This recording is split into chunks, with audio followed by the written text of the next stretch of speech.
देखिए आज हम एक टॉपिक लेंगे जैव उर्वरक। तो देखिए जैव उर्वरक क्या है, उससे पहले हमको एक परिवार संबंधी उर्वरक होते क्या है। तो देखिए उर्वरक की एक नॉर्मल परिभाषा बताऊं कि ऐसे अकार्बनिक तत्व होते हैं जो कारखानों में निर्मित होते हैं, कृत्रिम रूप से कारखानों में क्या होते हैं, निर्मित होते हैं, जिसमें पोषक तत्वों की मात्रा ज्यादा होती है पर उसकी संख्या क्या होती है, कम होती है। जैसे देखो एग्जाम्पल बताऊं, यूरिया। यूरिया में अगर मैं बताऊं तो नाइट्रोजन होता है 46% होता है, और इस 46% इसमें देखो इसमें मात्रा ज्यादा है पर पोषक तत्व की संख्या क्या है, कम है। तो मैं कह सकता हूँ उर्वरक अकार्बनिक होते हैं और उसमें पोषक तत्व की मात्रा ज्यादा होती है 46 और पर संख्या क्या होती है, कम होती है। ठीक है, और कृत्रिम रूप से कारखानों में निर्मित होते हैं। उसी प्रकार अगर मैं जैव उर्वरक आगे देखा, उर्वरक के आगे जैव उर्वरक लगाया था, इसका मतलब क्या होता है, जैव यानी जीव, जीव का अंश होता है उन उर्वरकों में। तो इसमें देखना जैव उर्वरक क्या होता है, सिंपल सी परिभाषा आपके सामने दे रहा हूं मैं।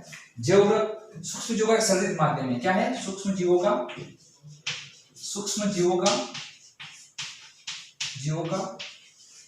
एक संरचित माध्यम है। सूक्ष्म जीवों का संरचित माध्यम है जो वायुमंडलीय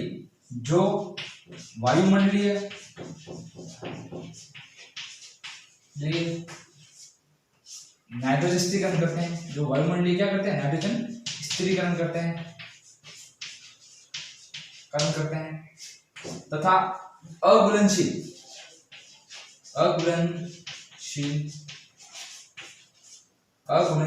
फास्फोरस को घुलनशील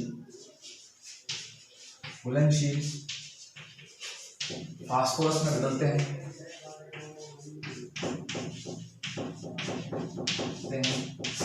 तथा कार्बनिक पदार्थों का अपघटन करते हैं। कार्बनिक पदार्थों का अपघटन करते हैं।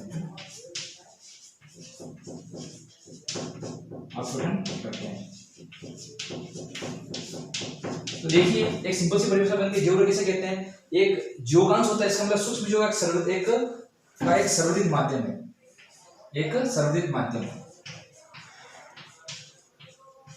सूक्ष्म जीवों का एक संवर्धित माध्यम है जो वायुमंडलीय नाइट्रोजन का स्थिरीकरण करते हैं, जो अघुलनशील, जो मृदा में अघुलनशील फास्फोरस होती है उसको घुलनशील फास्फोरस में बदलते हैं, तथा कार्बनिक पदार्थ जो होते हैं, गोबर हो गया, कुछ होता है जो कार्बनिक पदार्थ हम खेत में डालते हैं उसका अपघटन करते हैं। ऐसे जीवों का समूह, ऐसे जीवों का संवर्धित माध्यम को क्या कहते हैं, जैव उर्वरक कहते हैं। तो बात है कि नाइट्रोजन स्थिरीकरण, तो देखो वायुमंडल में नाइट्रोजन होती है 78%, कितनी होती है, 78%। क्या करते हैं, इसमें एक राइजोबियम होता है, एजोला होता है, राइजोबियम होता है जो वायुमंडलीय नाइट्रोजन का मृदा में या जड़ों में क्या करता है, पौधों की जड़ों में स्थिरीकरण करता है। तो बताइए अगर हम नाइट्रोजन 78% अगर वायुमंडलीय नाइट्रोजन का मृदा में स्टोरेज हो रहा है तो हमको ऊपर से यूरिया की मात्रा क्या हो जाएगी, अपने आप उर्वरक की मात्रा क्या हो जाएगी, कम हो जाएगी, और मृदा में इसका दूसरा प्रभाव भी नहीं पड़ेगा। ठीक है, तो मैं कहता हूँ जैव उर्वरक क्या होता है, सूक्ष्म जीवों का संवर्धित माध्यम है जो वायुमंडलीय स्थिरीकरण करते हैं।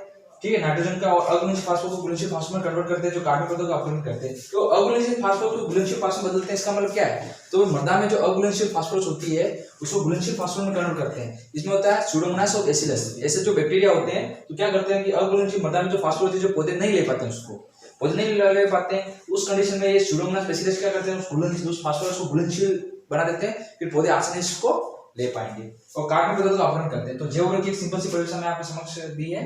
तो जैव उर्वरक क्या होता है, तो आप ध्यान रखना, ओनली 3 वर्ड याद रखना, नाइट्रोजन स्थिरीकरण करते हैं, अघुलनशील फास्फोरस को घुलनशील फास्फोरस में कन्वर्ट करते हैं और कार्बनिक पदार्थों का अपघटन करते हैं। ऐसे संवर्धित जीवों का संवर्धित माध्यम क्या कहेंगे, जैव उर्वरक कहेंगे।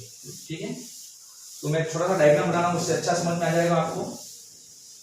देखिए जैव उर्वरक की एक छोटी सी मैं डायग्राम बना रहा हूं।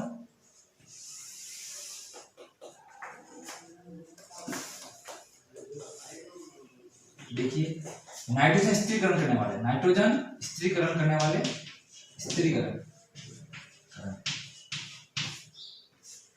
एक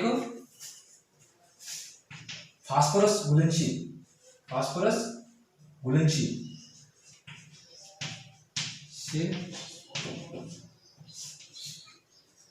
जैव उर्वरक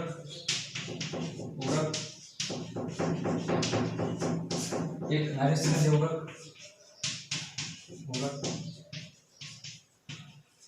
और होते हैं कार्बनिक पदार्थों का अपघटन करने वाले,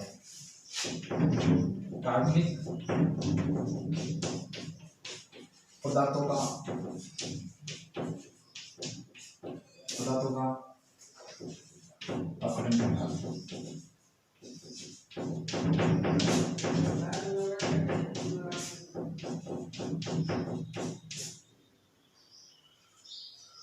देखिए नाइट्रोजन स्थिरीकरण ऐसे कौन से जो जीवाणु है जो वायुमंडलीय नाइट्रोजन स्थिरीकरण करते हैं, तो इसमें दो टाइप के होते हैं, एक सहजीवी नाइट्रोजन स्थिरीकरण करने वाले और एक असहजीवी रूप से नाइट्रोजन स्थिरीकरण करने वाले। तो देखिए सहजीवी नाइट्रोजन स्थिरीकरण करने वाले कौन से हैं? सहजीवी नाइट्रोजन स्थिरीकरण करने वाले फिक्सेशन, क्या कहते हैं उसको? फिक्सेशन। असहजीवी रूप से करने वाले असहजीवी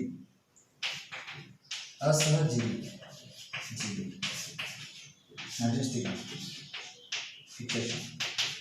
तो देखिए सहजीवी रूप से यानी क्या होता है? सहजीवी क्या होता है कि जीवाणु और पौधे दोनों आपस में मिलकर रहते हैं और एक दूसरे को क्या लाभ पहुंचाते हैं, उसे हम क्या कहेंगे? सहजीवी। असहजीवी क्या होता है कि ओनली वो बायोमंडलीय नाइट्रोजन करने पर उनके साथ सहसंबंध नहीं बनाएगा, यानी उसके साथ फ्री लिविंग भी कह सकते हैं, यानी वो क्या होता है मृदा में अपने आप घूम सकता है, इसका मतलब वो जड़ के साथ कांटेक्ट नहीं करेगा, ठीक है। ओनली वो मृदा में क्या करेगा? नाइट्रोजन स्थिरीकरण करेगा। पर सहजीवी होता है कि वो जड़ों में रहता है और क्या होगा कि वो नाइट्रोजन स्थिरीकरण करेगा, दोनों को एक दूसरे को लाभ पहुंचाए, इसको फ्री लिविंग भी कहते हैं। असहजीवी नाइट्रोजन फ्री लिविंग बैक्टीरिया हम कहते हैं। तो सहजीवी में फर्स्ट आता है राइजोबियम। क्या आता है? राइजोबियम। एक होता है एजोला। देखो हमने काजी नाम सुना होगा, हमने नदियों में मिलती है, उसको कहते हैं एजोला, वही है इसका एजोला। और असहजीवी रूप से होता है, देखिए आप, एजोबैक्टर, एसिटोबैक्टर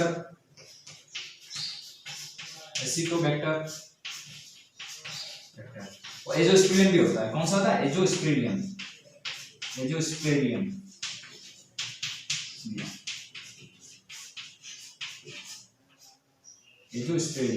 तो देखिए नाइट्रोजन करने वाले जैव की अगर कोई पूछे तो नाइट्रोजन स्थिरीकरण जैव कितने प्रकार के होते हैं? एक होता है सहजीवी जो जड़ों में, जो राइजोम देखना, कभी भी देखना जबले की अगर आप एक उसकी देखना उखाड़ना, उसको जड़ में देखना छोटी छोटी गांठें पाई जाती है, तो वो राइजोम की गांठें होती है। यानी इसका मैं कह सकता हूँ कि राइजोम क्या होता है? गांठों रूप में जड़ों में पाया जाता है, वो बायोमंडलीय नाइट्रोजन का स्थिरीकरण करता है, ठीक है।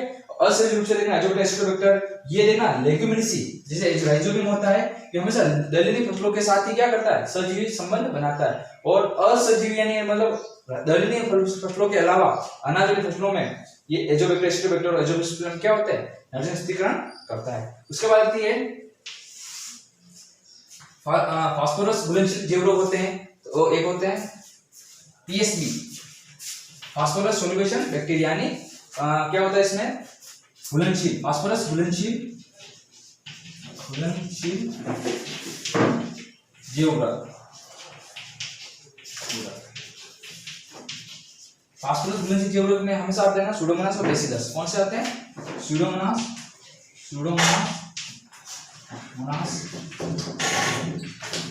और बेसिलस। ये क्या करते हैं? सुडोमोनास बेसिलस क्या होता है? मृदा में जो अघुलनशील फास्फोरस होती है उसको घुलनशील फास्फोरस में क्या करते हैं? गड़बड़ करते हैं और पौधों को उपलब्ध करवाते हैं। से आता है फास्फोरस अवशोषक जैव रोग, फास्फोरस अवशोषक जैव रोग। इसमें आता है वैम, यानी वेस्कुलर अवेस्कुलर माइक्रोराइजा। इसका फास्फोरस अवशोषक जैव रोग में माइक्रोराइजा आता है। तो माइक्रोराइजा क्या होता है कि जड़, कवक और पौधे का जड़ और पौधे का कवक का संबंध होता है। ये क्या करता है कि जो मृदा में जो फास्फोरस होती है, वेस्कुलर माइक्रोराइजा क्या करता है कि वो अवशोषण करता है और क्या करता है? पौधों को उपलब्ध करवाता है। इसका एक उदाहरण है वेस्कुलर माइक्रोराइजा,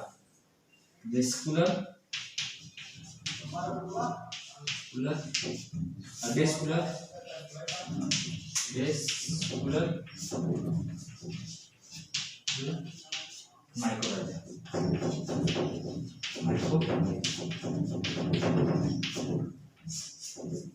तो ध्यान रखना फास्फोरस जैव रोग कौन सा है?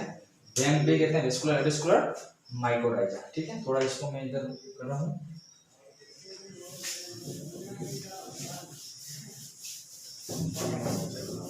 कार्बनिक पदार्थों का अंतिम में यहाँ कार्बनिक पदार्थ अपघटन करने वाले कौन सी जैव रोग है? तो कार्बनिक पदार्थों का अपघटन करने वाले देखना कार्बनिक गांठों का अपघटन करने वाले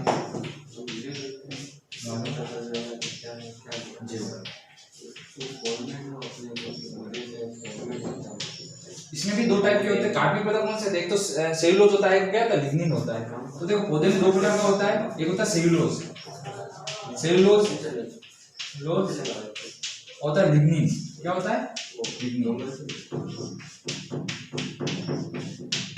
देखो जो सेलुलोज का अपघटन करते हैं उसके लिए सेलुलोमोनास, कौन सा बैक्टीरिया है? कौन सा बैक्टीरिया? सेलुलोमोनास नास। एक होता है ट्राइकोडर्मा, ट्राइकोडर्मा क्या होता है? Trichoderma, trichoderma. और लिग्निन क्या करते हैं? ऑर्थोबैक्टर,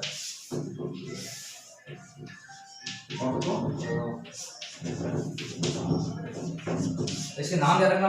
तो सेलुलोज का करते हैं सेलुलोमोनास, ट्राइकोडर्मा, और लिग्निन का करते हैं ऑर्थोबैक्टर करते हैं, ठीक है।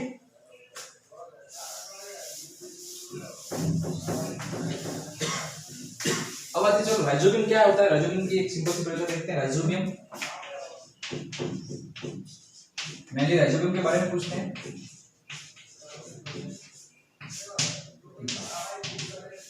राइजोबियम क्या करता है कि वायुमंडलीय नाइट्रोजन का स्थिरीकरण क्या करता है? पौधे की गांठों या जड़ों में करता है। तो राइजोबियम में कह सकता हूं कि एक वायवीय तथा सजीवी जीवाणु है, वायवीय तथा सजीवी जीवाणु जो दलहनी फसलें, दलहनी दाल वाली जो फसलें वो दलहनी फसलें आती है, दलहनी फसलों की गांठों में पाए जाते हैं। क्या पाए जाते हैं? गांठों में पाए जाते हैं। तो राइजोबियम क्या है? वायवीय तथा सजीवी जीवाणु है जो दलहनी फसलों की गांठों में पाए जाते हैं, तो उसके माध्यम से क्या करते हैं? नाइट्रोजन स्थिरीकरण करते हैं। इसमें अगर पूरी एक बात है, इसमें लेग्यूमिनोन होता है, नीचे होता है, नाइट्रोजनस एंजाइम होता है, उसकी उपस्थिति में क्या करते हैं? नाइट्रोजन स्थिरीकरण करते हैं। पर आप लोगों को छोटी सी परिभाषा रखनी है। राइजोबियम क्या होता है कि वायवीय यानी वायु की उपस्थिति में क्या जीवित रहेगा, और सजीव रूप से क्या करता है? नाइट्रोजन करता है, और दलहनी फसलों के गांठों में ही ये पाया जाता है, और वहां से क्या करता है? राइजोबियम का वायुमंडलीय नाइट्रोजन का स्थिरीकरण करता है।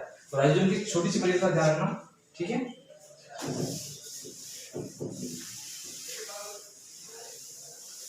देखो जैवउर्वरक हमने बहुत पढ़ लिया। जैवउर्वरक क्या होते हैं, कितने प्रकार के होते हैं? मेनली 3 प्रकार के होते हैं, जो बता नाइट्रोजन करने वाले जैवउर्वरक, अघुलनशील फास्फोरस को फास्फोरस में बढ़ने वाले जैवउर्वरक, और कार्बनिक पदार्थों को अपघटन करने वाले।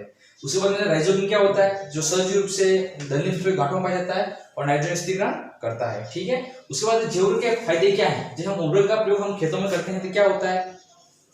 तो उससे क्या होता है कि कैंसर जैसी बीमारियां होती है, जो उसके जो उर्वरक होते हैं जो बहुत विषैले प्रकार के होते हैं, और उसकी मात्रा अगर खेत में ज्यादा है तो क्या अनाजों में स्टोरेज होता है, और अपने साथ क्या होता है? और खेत भी बंजर हो सकते हैं इससे, ठीक है। इसी प्रकार की जैविक खेती में जैवउर्वरक का बहुत इंपॉर्टेंट रोल है। तो जैवउर्वरक के फायदे देखना। जैवउर्वरक का अगर आप उपयोग करते हो, इसका एक पैकेट होता है जैवउर्वरक का। देखो राइजोबियम का जैवउर्वरक का पैकेट होता है, इसमें एक पैकेट होता है, मार्केट में पैकेट मिलते हैं आपको, ये 200 ग्राम का होता है। कितना होता है? 200 ग्राम का, 200 ग्राम का पैकेट होता है। अगर देखना, और एक पैकेट से 10 केजी सीड को हम क्या कर सकते हैं? उपचारित कर सकते हैं, उपचारित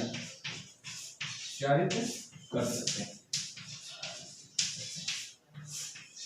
जैवउर्वरक का प्रयोग हम बीजों करते हैं, उसको उपचारित करके बोना चाहिए हमको। तो एक पैकेट 200 ग्राम का, तो 200 ग्राम से हम 10 केजी बीजों को उपचारित। 1 केजी बीज की बात आती है, 1 केजी बीजों के लिए हम कितना? 20 ग्राम चाहिए। कितना चाहिए?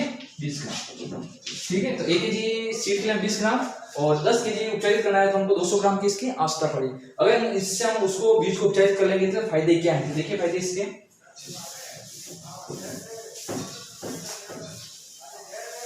तो जैवउर्वरक के उपयोग से फायदे क्या है? देखिए, अगर जैवउर्वरक का प्रयोग कर रहे हो खेत में, जैवउर्वरक का प्रयोग करने से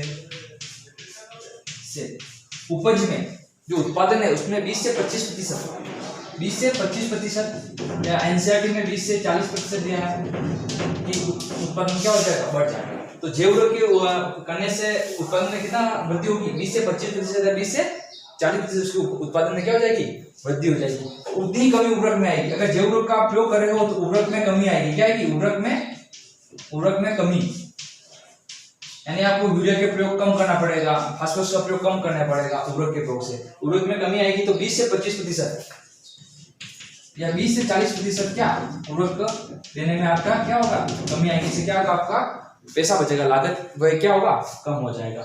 जैव उर्वरक के प्रयोग से क्या होता है कि देखना, जैव उर्वरक के प्रयोग से भी आप देखना, जैव उर्वरक भरपूर साइड में क्या करते हैं कि इसका एजोला नाम का जो जैव उर्वरक होता है उसका प्रयोग पशु को खिलाते हैं, जिससे प्रोटीन की मात्रा में क्या होती है, वृद्धि होती है। ठीक है।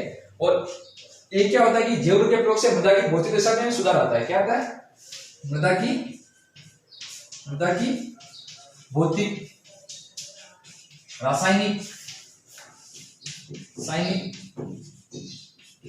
जैविक दशाओं